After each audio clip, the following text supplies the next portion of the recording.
Darlapudi village దగ్గర ఆక్వాడక్ట్ని visit చేయడానికి చంద్రబాబు నాయుడు గారు రాబోతున్నారు. ఇప్పుడే కలెక్టర్ గారు, ఎస్పీ గారు అందరం కలిపి ఆ ప్లేస్ను కూడా విజిట్ చేయడం జరిగింది.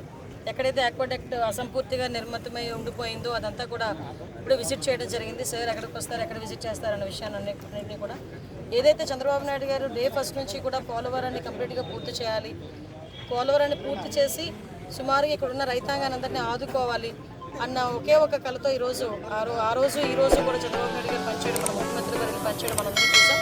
దానిలో భాగంగానే ఇప్పుడు ఇంకా ముఖ్యమంత్రి అయ్యి నాకు తెలిసి 12వ తారీఖున మనకి ప్రమాణ స్వీకారం చేశారు ముఖ్యమంత్రి గారు.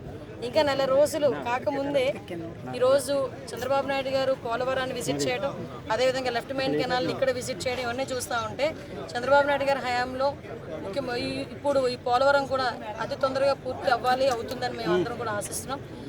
ముఖ్యంగా ఈరోజు ఇక్కడికి వచ్చేటప్పుడు కూడా చంద్రబాబు నాయుడు గారు మనకి ఆక్వాడక్ట్ దగ్గరికి వెళ్ళి విజిట్ చేసి అక్కడ మన ఇరిగేషన్ డిపార్ట్మెంట్ తాలూకా ప్రెజెంటేషన్ కూడా విని అక్కడ నుంచి మళ్ళీ తిరిగి ఇక్కడికి వచ్చి ఇక్కడ నుంచి భోగాపురం సార్ ఎయిర్పోర్ట్ కూడా విజిట్ చేయడానికి, కన్స్ట్రక్షన్ ఆన్ ఎయిర్పోర్ట్ కూడా విజిట్ చేయడానికి అక్కడికి వెళ్తారు, భోగాపురం వెళ్తారు సార్. అక్కడ నుంచి మళ్ళీ వైజాగ్ వచ్చి కొన్ని కార్యక్రమాలు ఉన్నాయి, కార్యక్రమాలన్నీ ముగించుకొని మళ్ళీ సాయంత్రానికి ఆయన విజయవాడ చేరుకుంటారు. ఇది సీఎం గారి షెడ్యూల్. దీనికి